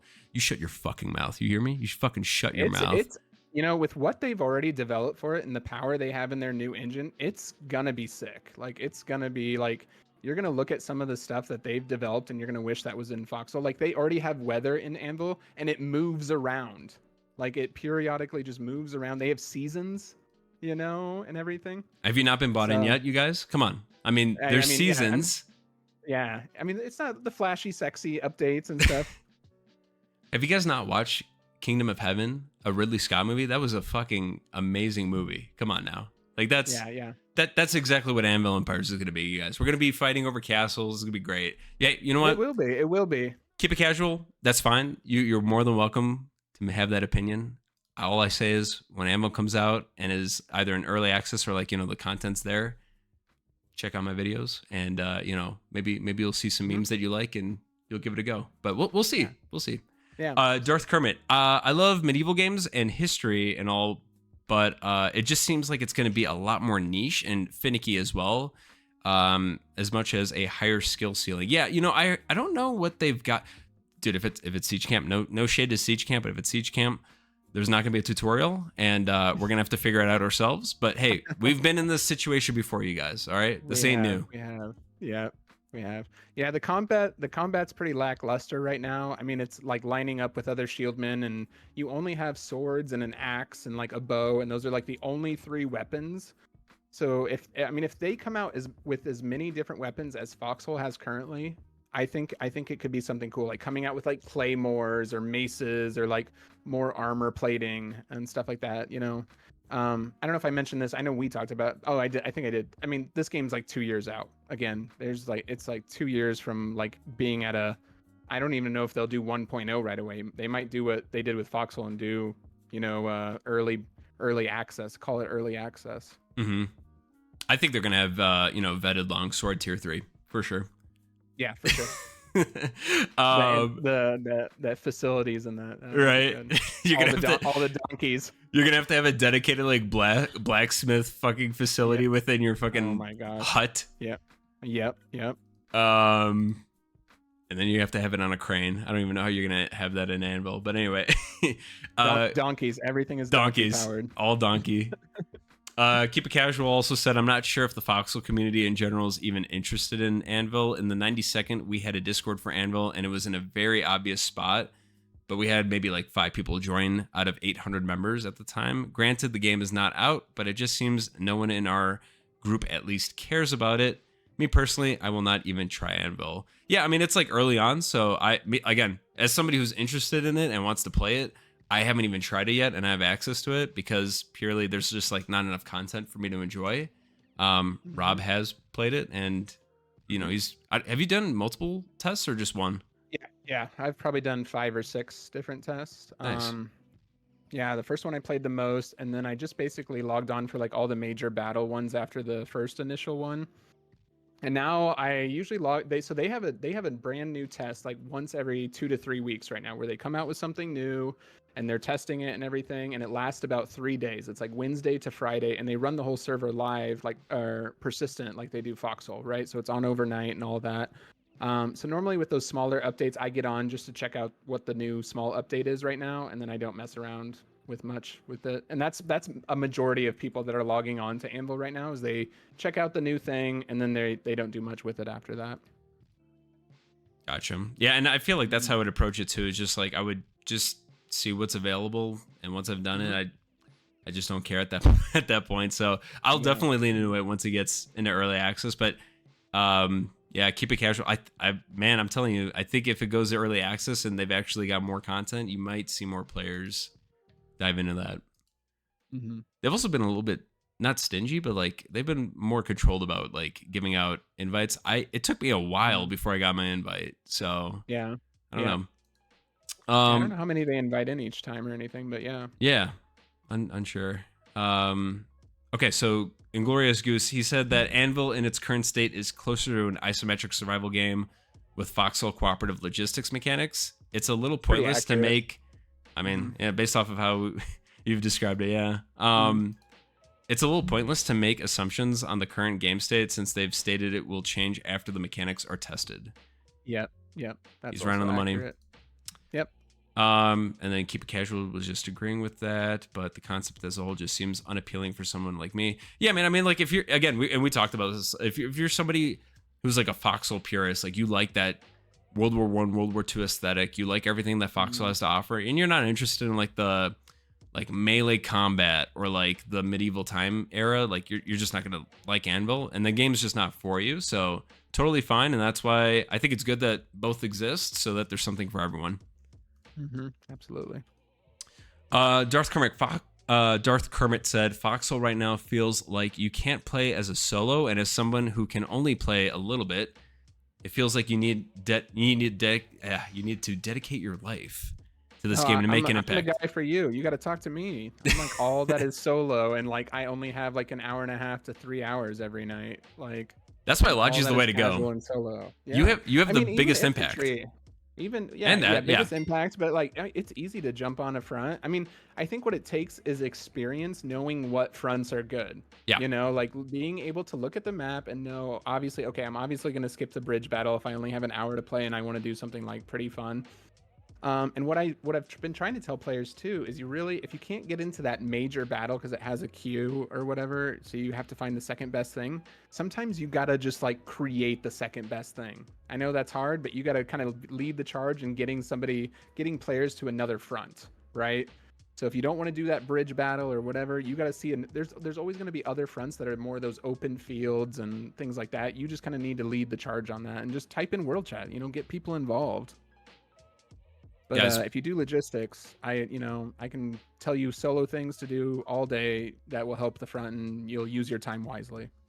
the more Mimi you make the request, the better, you guys. But also, Yeah, yeah. I've told people too, like if you're trying to get more people on board for something and you only have like an hour, like Hmm. make the barrier to entry as low as possible. Yeah, yeah, Which absolutely. I'm going to touch on also in a future video. But like if you're trying to lead or like get people interested in doing a tank push, consider, and again, if you don't have like time and like I would or some other people, like yeah, Hmm. you're gonna have to take several days because you only have an hour to Hmm. scroop and grind for those tanks and the ammo. But like Hmm. if you can get maybe 3 tanks or 2 tanks, whatever it Yeah. might be, with a little bit of ammo, and you just say, hey, I've got a tank to spare, anybody want to like do a duo tank push or something like that, Hmm. like that could be fun. And I would say if you're super casual and don't have a lot of time, like when we get into like day 20, maybe more like 25, a lot more becomes available in public stocks that you don't have to go waste your time scrooping for ammo and building your own tank. Like it's usually available. You have to look at the very back lines, like the very back seaports, the very back storage depots, and you'll find like a free tank. You're not going to get a BT or anything crazy, but you can like at least join the tank line and stuff and, be helpful in that capacity. Yeah, and also, so Darth Kermit kind of like expands on that more, but he's been playing for the past 3 nights, and every night he's gotten off because he was just too pissed and couldn't do anything aside from Logi or infantry, or he couldn't do anything as Logi or as infantry. So even though he was switching off, he's still something's going wrong there, and I don't Come know, talk to Kermit. me. Yeah, Come you talk gotta to me. talk to Rob about like the infantry stuff, dude. I mean, like Or you the when Logi stuff. Come talk to me about the Logi stuff. Kermit, when we were doing tanking, you and I, like that was great. We were killing tanks. We lasted a long time. R.I.P. Bert, Battling Bert. That guy lasted so many shots. But like, I think it also comes down to like how you're playing and your mentality, right? Like if it's not Yeah. your night, man, it's not your night, and It kind of don't stress it. yeah, and it kind of depends on where your enjoyment comes from those two different things, like of infantry and Logi. Like what brings you enjoyment out of doing those? Is it pushing the front, like the front moving? Is it just getting kills? Or with Logi, like is it delivering supplies to a front? Is it like me, sometimes I'm again just vibing and literally just making B mats and crafting stuff, and I'm like, I'm having a good time. I'm just chilling, like I don't need to feel like I'm making a significant impact in that very moment to feel like I'm not to feel like I'm helping, if that makes sense. A good example of this, maybe this is an old school example. Did you ever play World of Warcraft? A little bit. Funny story though. Okay. I did send a email to Blizzard being like, why the fuck would I spend like 20 or 30 bucks a month when I could play RuneScape for free? And I was like maybe 8 or 10 years old. Blasted. Savage. Yeah. Nice. There was this thing called I just call it AQ now. I can't even remember. But okay, so essentially what they had in World of Warcraft is to open up this gate to the new content, all the players in the faction had to work together and make like these crafting supplies. You needed like 1.5 million like cloth shirts or something like that. And like there was this like website that had like the progression, the bar of like, oh, we're all working together. You don't have that kind of like visual in Foxhole very well, but that is essentially what you're doing too. Like if you just threw shirts into a depot somewhere or whatever, you have helped somebody in some capacity. Like just think about it. Like if you've put 30 shirts in some forward storage depot, that's 30 lives. That one of those lives could have done major damage to something, and you essentially are part of that puzzle piece or that, that chain that made that happen, right? Yep. Totally. It's always like I'm maybe you and I both probably see it the same way. I always look at it at the smaller picture and like work my way from there. I never look at like, and Yes. that's what everyone looks at, right? Like if I'm infantry, like what am I doing in this moment? And if I just keep dying, I'm not helping. It's like, well, look, if you're destroying pillboxes, if you're destroying trench lines, if you're flanking and like getting your team to take over trench lines, those are small things and they're small wins, but they are super impactful when you just keep doing it over and over again and compound on that. So even if you're just defending, like if you're just holding a position, that's that too. I know it may not look like it and it's boring as heck maybe, and maybe then you shouldn't be playing that, but like you are doing something, Yeah, absolutely. Imothic von Helsing said, I remember concrete being locked for weeks because you had to research the concrete mixer in the tech line. Oh yeah, maybe that's it. So back in the day, that's why it was easier a little bit. Shit, I don't even remember that. I should Yeah, remember that. That was like that was in the 70s, I'm pretty sure. Oh, okay. 70s wars, yeah. Yeah, because I only have vague memories of that, and before we went over to like, oh, now we have concrete on day 3, and I'm like, wait, something's different about this. What's going on here? Yeah. Keep It Casual said the concrete is pretty stupid. I wish the front was way more unstable, where big victories could easily mean a chance to win the war. Exactly. Do we want wars ending in like day 5? In the early stage. No. I just want more substantial pushes in the early days. Okay. Not just like these semi parts of the hex or whatever. Again, I want some like. Yeah, I want some more substantial pushes within the first couple days. Guys, don't say it, because you know I've seen the meme of like forever wars. the devs are gonna be like the meme keeps getting said of like they just like fucking like do crazy tweaks. It's never like increments of like 2%. It's always like all right, 20% buff, and it's like dude, you know it's gonna happen. It swings far. It swings very far. Which I don't quite get that. I don't quite understand why they can't go from war to war and just tweak percentages and like little things. Like, I don't know, maybe there's a lot of data to look over and it's crazy. Again, I'm not a dev, but I don't know. I mean, everybody was worried about the collie tanks this last war, and then the Wardens won. So it's like, okay, so are the collie tanks in a good spot right now? I don't know. At the end of the day, if you ever talk, this is why I don't get into that stuff, because somebody on some side is gonna just be very pissed off way about it. Yeah, very pissed off in one way about it, and it's just not even worth having the conversation. Tunnel vision. Keep It Casual said, as I see it, Foxhole is only won by morale at this point. Winning an objective has no effect on the outcome if it doesn't affect morale. That's why Wardens post on Reddit, you guys. Come on. Hey, collies, we got to get on that. Come on now. Get some more propaganda. Exactly.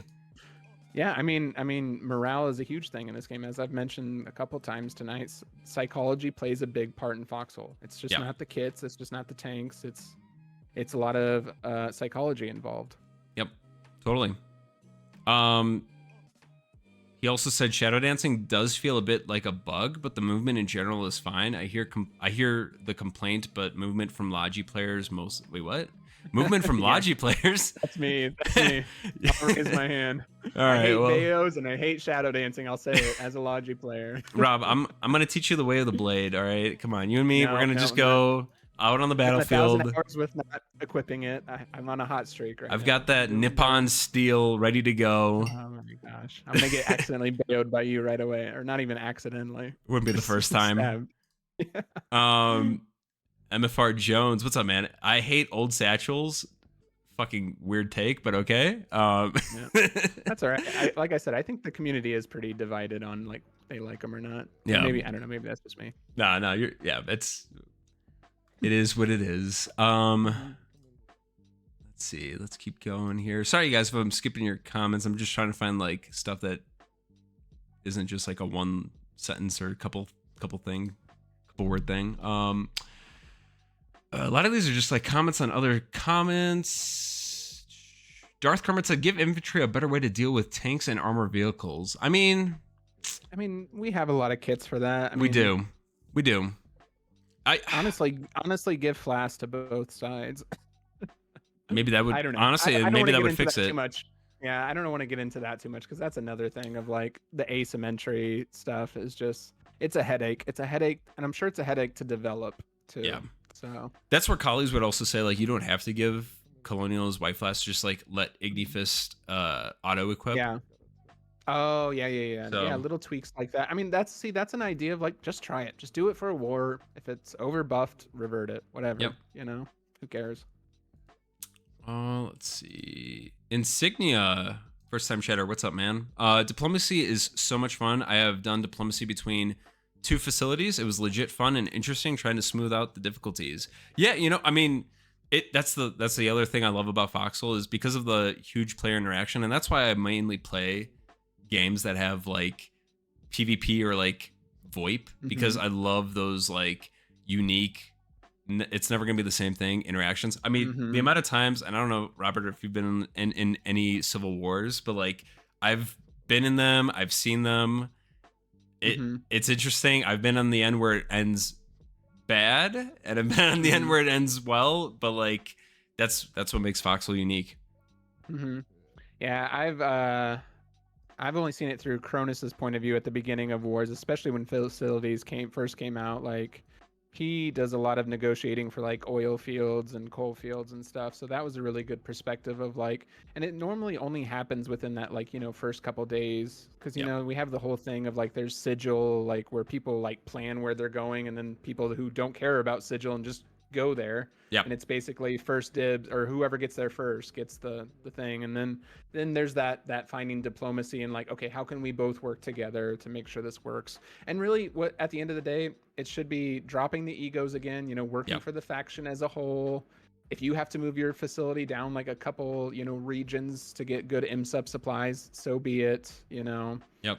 I don't know. Just work together. You're on the same side, for goodness sake. So, you know? So fucking true, and like also a little bit anecdotal from my point of view, but like I had to help facilitate like negotiation when that happened. Like again, because not everyone's in sigil. Like one regiment that was in sigil was going to claim a salvage field in Tico Tima in Origin, and the group that I was with wanted that same field to make a large facility. But because there was another facility already being built there, they were like, you know, pissed off. They were like, you know, complaining, they're in this coalition, they're in blah, blah, blah. Like, they're a well-established regiment. We're small, blah, blah, blah. I'm like, dude, they got there first. Like, I mean, you lost the draw. Like, go somewhere else. Like, or better yet, just work with them. Like, figure out what they're building. And if they're building that, you don't need to add that into your facility. Idea, right? They literally could not move forward with that. I was like, this is brain rot. This is super brain rot. And the worst part is, like, people like that, they're like, they think they're in the right. Like they did nothing wrong, and that they're completely reasonable, and that this other group should have moved. I'm like, guys, I can't play with you if that's how you're gonna be. I'm done. Yeah. That's why I'm not in coalitions anymore. Fuck that. Yeah. That's fair. Because if it was me and if it was my facility, I'd be like, oh, what are you building? Oh, you're building a ammo facility? Great. You mind if we borrow that and we'll make MSUP 1 or ASMAT 1, ASMAT 2? Great, cool. Yeah. We'll work together. Perfect. Absolutely. Yeah. This name is so fucking hard to read. Astro said most people are chill, but chill about that. I find really it just means that the regiment tankers ignore me a bit more. Then again, they're probably in a VC. So I see what you're saying. You're talking about like if like a tank line you're interacting with isn't really responsive, or like you just run into a group that's kind of organized. I think typically operations they do talk in like Discord chat, or like I don't know if they use TeamSpeak or whatever, but yeah, I mean, TeamSpeak. You boomer. right? Dude, I've had people like Ventrilo. Should we use some Ventrilo? fucking I use Skype and Uvu. Dude, fucking Uvu. Holy shit. No, honestly, I think a lot of it too is just like, guys, a lot of people play this game and they're not in the same country. They speak different languages. I'm blessed that I know a couple different languages enough where I can like communicate. So I'll talk to Spanish players or Russians, but like that's cool. That's just the reality. If they're not speaking to you in English, it's, you know, it's just maybe a different language barrier. Let's see. Let's keep going. Astro also said, honestly, not being in a regiment usually just means you're more limited on resources, but you usually have plenty of making abilities if you put in the time. You know, it's not necessarily you don't have access to those resources. You could easily like work with a regiment that has a facility and like work out a deal there. Like you're at the risk of sounding like a communist, your labor has value. I mean, like truly, like the amount of time you put in the game, and like if you bring resources, they'll easily compensate you for that. And you're already losing by never asking. Exactly. If you're gonna walk around with a mentality of like, oh, I can't get this certain tank variety or whatever, it's like, well, have you asked anybody? Have you asked how to do it? Like, if you haven't done that first step, then you're already letting yourself down. Just ask. Again, like I mentioned earlier, there's so many nice people in this game. Like, if you want to be a part of a part of something in this game specific, you can ask somebody and they will get you a part of that at some point, you know? And I think like if the mentality also with that, right, like you already don't have access to the things you might want, so it's already a no. Like if you do ask, right, like the worst thing they're going to say is no, so you're back to square one. So who cares? Yeah, like, exactly. No time wasted there. Yep. Asamo said frontline anti-partisan or guarding the border for Logi boys is a pretty chill job too if I'm sick of dying over and over again in a trench. Sounds nice. Holy shit, like if I'm trying to do frontline Logi and we're getting constantly cut off, nothing fucking rustles my jimmies more than the frontline people complaining they don't have Logi. And I'm like, guys, literally look to your south. There's like 5 fucking tacks or whatever blocking us from doing Logi for you. This literally happened like a couple days ago in Farinac. Nobody went down there. We had Ignifists and Stickies at the front border base. Nobody was going south. I'm like, massive L. Yeah. Specialized role right there. Specialized role. You want to do something, you know, meaningful, but it, you know, it's out there. It's out there. You can do other things. Insignia infantry needs to be able to climb better because the climbing mechanic sucks. I hate spamming space blindly. Yes, it does fucking suck. There was I agree with that too. One video where I was literally spamming that shit and I could not get out of a broken bunker piece or trench. Devs fix the game. Yes. First quality of life change, please. Please God. Oh my God. Astro, question. What do you think about the tank economy right now? I think there's just too many tanks that most of the time you're only limited on. Wait, what?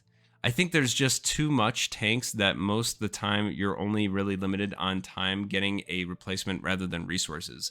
So I think, like, to kind of answer your question, like the change with wreckage and like RMAT, plus like I think components were recently changed in facilities where like they're not used for pecans or some other item, but like the demand for comps has really gone down in like other areas, which has increased their availability for RMATs. So yeah, you are seeing more tanks, but I think the issue is, and maybe we talk about this some other day, but like Warrens have access to some of the greatest of their tanks just from the garage, whereas collies do have to use the facilities. So it slows down our tank economy, but it doesn't affect the Warden tank economy at all. So you do see a bit of an imbalance there, personally. Like the Spatha, the LTD, those should not be locked behind a facility. I think BTs, totally. BT variants, like the SPG, totally. Ares, totally. but those like base tanks that you would use, they should all be in the garage. Mm-hmm. Do you feel I can get differently? behind that. No, I feel pretty similar to that actually. I can get behind that. Like I said, I don't know the intricacies of health and damage and like that all stuff, but I mean, just from a game standpoint and access standpoint, that makes sense to me. And I'll point out one thing. I swear, if they come out with any more tanks in this next update, I'm gonna be livid. Stop making new vehicles. Quality of life. Focus on quality of life, But what if it's please. a Logi truck? Nah, a Logi tank. Yeah. Logi. We already got the heavy truck. That's so funny. Out of the Navy update, when I saw the heavy truck, I think that's the thing I most got excited about. Hell yeah. Oh man. And the fucking like carts that would attach to the back of them. I mean, I still haven't used the cards. Me They're not too neither. useful for Me me. neither. I'm like Yeah. that was the thing that people were like really hyped about too, and then like nobody gives a shit about them anymore. They looked cool Yeah. in concept, but their use right now is not Maybe if really they cool. didn't cost RMATs. I don't know. Armats, and I mean they moved one of them to the garage now, which is good. They Yeah. need to, like, they all need to be in the garage, and they need to not be Armats. Totally. Let's see. Asa, have you guys talked about the special events like Blood Harvest and Red Battle, or Dead Harvest and Red Battle with muskets and cannons? There's a musket and cannon mode. I didn't know that. Yep. It was Red River. Oh shit. So it was just one-off war. You can find videos on YouTube about it and stuff. So it was just one one-off. It was like Civil War type of muskets and stuff. It was pretty cool. I never participated in that or Dead Harvest. Yeah, me neither. I would love to. Oh, go ahead. Yeah, it's something we all want and something that would be cool if they could bring it back in some capacity. I think it would be. I talked about it, I think, in my this latest Break War video, but like having some special like that event like that in between like wars to give an actual sort of like break, I think would be helpful.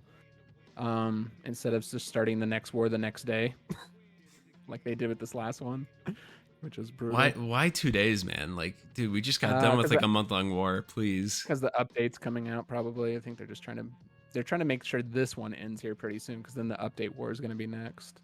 Yeah, I would hope that they do more like cool. Like I was even saying, what if they did like an arena style like war where like it's a short form war, maybe like only a couple days. There's a pre-built base for both sides, and it's kind of like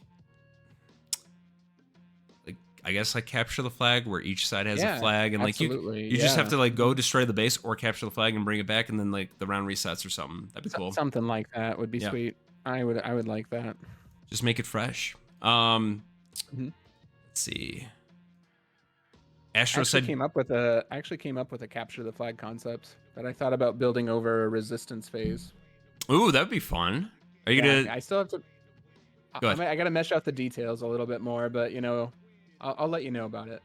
Did you didn't participate in the E-Man Bayonet tournament, did you? No, I think I was traveling during that time. I think I had shit. a wedding or something. I watched the video though; it looks pretty fun. That was a lot of fun, and we haven't had anything like that since. We need more events like that. Yeah, we need more events like that.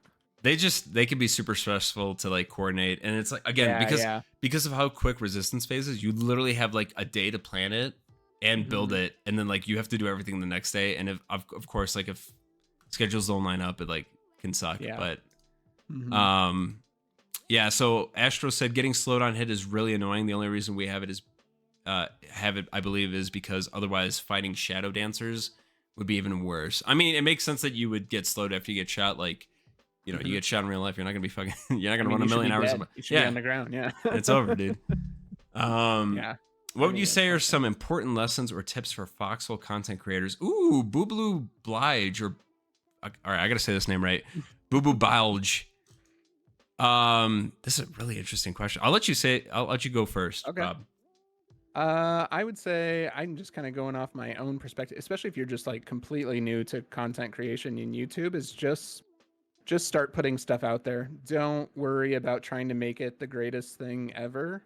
This is how I look at it, and this could be wrong. This could be not your mindset or anything. I make my videos up to about anywhere between 70 and like 90%. I never go for my 100% idea, because usually for me to get to my 70 to 80, it takes me, this is just an estimate or, you know, random idea. random average kind of. So let's just say to get to 70, 80, it takes me 5 hours. That last 20% is probably going to take me another 5 hours, if not more, that I just don't have time for. So I get to 70, 80%. I'm like, this is good. I'm going to post it. And then I'm just going to go on to the next idea. That too is like create the idea, post it, go to the next one. So I don't know. That's how I kind of, that's my overall overarching philosophy on content creation right now. It changes over time. Yeah. Kind of similar in Rob's explanation, and I'm not gonna like lean into it too much because I think the other one is it's a little different, but like consistency, like what Rob is explaining is very much like just getting stuff out there that's one part, and it's the other part of like you need to consistently pick a day or like a cadence. So like how often you want to upload. I've seen so many like prospective like smaller channels. I mean, I'm a small channel. I don't consider myself big at all, and I think that same. we what we've done to grow over our lifespan is just like getting those videos out on a consistent basis and never like stopping no matter what. I mean, when I'm even when I'm on vacation, I have a video done ahead of time and just schedule it for release. Yeah, because I never want to miss it. My schedule now is posting at least, and sometimes I have ideas that go quicker than others, but at least one video by Thursday or Friday, and then my highlights on Saturday. But that's like my whole schedule right now, and I've been doing that schedule probably for the last year, and it's been pretty nice. When I started, I tried doing, and actually that's I was doing like 3 videos in a week, and it would be like Monday, Tuesday, Wednesday, or something like that, and like the quality was ass. The quality was so bad. That was me too. I was doing almost a video every other day because I read some tip. It's like you gotta post a lot of videos and stuff because I was very new to YouTube and stuff. And I was like, post a bunch of YouTube videos. And then I started taking my time on my YouTube videos, and I saw like better growth that way if I actually took time to like plan out my videos. Like Mondays are for my script. Tuesdays are like to clean up my script and then start filming some stuff. Wednesdays like finish filming and then like clean up stuff, and then I either have it done Thursday or I have it done Friday, sort of thing. If you're a TikTok content creator, like consider it. Like that's where it makes sense to do content every single day because of just the nature of that. But YouTube for sure is like you got to do what makes sense for you based off of your availability and stick with that. Even if it's like one video a month, you just stick to that, and eventually people will pick up on you. Like when I started, I was not getting views at all. I think by the third or fourth video is when I think the algorithm started picking me up and like people were interested. But that leads me into the main thing of like, you need to make content that's like, this is going to sound corny, but like you need to make content that's interesting that people want to see and continue to watch. It sounds so straightforward, but like the amount of videos I've seen, and this is not me like poo-pooing, this isn't me giving criticism, because if people want to do this is totally within their right to do so and they should keep doing it. But like if you just take raw footage of a recording you took in like OBS and you just post it, I mean nobody's gonna want to watch it. That's like a let's play. Like no one cares about let's plays anymore. And oftentimes they may not talk over it. There's nothing to it. It's just literally them playing the game raw and just like upload. And if that's it, that's totally fine. But if you're planning on like trying to do content creation, you may not grow that way, honestly. Effort will lead to more viewership and subscribers. Absolutely. Great question. Yeah. Astro, I think we should have conveyor belts for tier 3 facilities. Seriously, if the wars are going to be this long, might as well be fully automated. Dude, we got a Factorio player in the chat. I'm telling you. Yeah, Factorio. I never got into that game, but like, I mean, that's the one thing I remember. Like 100 hours into it. Yeah, it's pretty good. Oh shit. It's basically conveyor belts. Yeah. So you got the gist of it. That could be interesting though. It would definitely help with not having so many people in like the back line and doing facility stuff and actually fight. That could be interesting. Yeah. Let's see what else. Astro, I've been saying it since the beginning. Facilities should supplement regular Logi and should only be required for BT plus. So he was agreeing with what we were saying earlier. Totally. Yep, dude. Cool. Heavy truck. Okay, so Insignia, what would you guys think about a facility building that you can use to convert crates of tanks into crates of variants? It would help colleagues convert tanks, but keep facilities a part of the process. So Robert's a no. I'm a hard no on that. I have no opinion. I like variants being single items that you upgrade right now. Yeah. I don't know. I don't want them to be done in the masses. At least right now, I just don't think it makes sense. because what we all got to think about a little bit too, and this kind of maybe even goes back to the conveyor belt thing, is the partisan play. Like that's a whole nother role that's out there, and like I would never want them to add the ability to storage BT tanks or anything like that. Like I love that partisans can go find BT tanks to kill, and like on cranes and stuff, and like Tempest cannons. Like I hope they never make it so you can like storage them in storage depots or seaports or anything like that. Yep. Yeah, I'm a little mixed on I'm mixed on like variants being MPFable. That's my whole mentality of it. But like if it were like it's still the same thing, right? It's just you're using a facility. I don't know how I feel about that. It's just the base variant of a lot of the Warden tanks are really good and the Collies don't have that, but like as long as it's in the garage, I don't care. It shouldn't be MPFable if it's available in the garage. This is a long one, but I think it's very interesting. So what do you think about this as an idea? Tanks get destabilized while moving. So while you're moving, you're not perfectly accurate. Accurate enough, however, where you can hit other tanks, but you can't pinpoint like infantrymen or tracks. So this would create a new balancing opportunity, which I think would diversify the tank meta. And for flanks, plus it's time period specific because of like different tank variants. I think that's cool. Okay. I think that's interesting in terms of like the cool factor, like in ease of use. Goddamn, that's going to suck because like if you're a new tank like crew, it's going to be so fucking hard to land a shot. Granted, like if you could still like hit the tank roughly, sure, that's cool. But I guess I would have to see it like actually put in like place. World of Tanks we're getting into. Yeah, exactly. Like from a realistic standpoint. And it sounds like a balancing headache, honestly, too. Yeah. Also, I don't think they have. Do they have a Z-axis on this? I don't think they do in the game. So it would be like side to side only. Yeah, I think it'd be too much of a headache, but a cool concept, a cool idea. Please, Devman, let me build containers and Logi trucks on facility pads.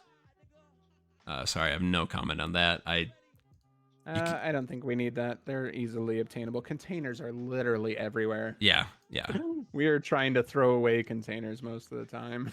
This is the last question. Logi trucks are everywhere. Yep. We are finally caught up. Astro, I think creating a facility that can convert certain items into crates would be cool. Let's be real, you're not using a pallet of tripods. I like the idea of facilities being able to crate things. I like there being an idea to crate things again. Yeah. You know, like once you uncrate them the one time and now you can never crate them again. Like I don't know. I feel a little indifferent about that. Like even make it an action where it costs like BMATs to crate them, and I'd be fine with that. Like it takes 10 BMATs to crate 40 rifles back into one crate or whatever, you know? Like again, from a dev standpoint, probably a headache to make, but it would be cool if there was something like that to recreate things. Absolutely. All right, Insignia, because you just said it was one final question, I'll give you the benefit. Why the fuck can we not see fuel containers on the map? Because you know they're going to be at the seaport, dummy, and they're going to be by the refinery. They're gonna be there anyways. Yeah. What do you need to see them for, dude? Come on. Yeah. No, I mean, Good like, question. yeah, I mean, like, if they're gonna add like a way to actually see facilities and like what they're producing, that maybe, I mean, because you could benefit from seeing the fuel type too. I mean, why not? Yeah, could be something that gets added at some point. But all right, guys, I think that's it for the Q&A section. We are done with episode 2 of the Gremlin Gazette. I want to thank everyone that came over and chatted with us. It was great talking with you, Rob. Loved having you as well. Thanks for having me. Yeah, thanks for having me. We will definitely be doing these again in the future. I'm going to definitely try to include a bigger panel of folks as well. I think it'd be really awesome having 4 talking heads. But no, I really appreciate your time. I think we had really good discussion. Guys, again, these videos are going to be coming out on YouTube and Spotify every Monday now. Episode 1's coming out this Sunday. So if you guys missed that, go check that out again on YouTube and Spotify. I'll be having the links in all my upcoming videos in the description, but also check out my Discord if you'd like links to that as well. Thank you all so much, and I will catch you all in the next one. Anything else, Rob, before we go? Stay foxy and be nice to each other. All right, guys, take it easy.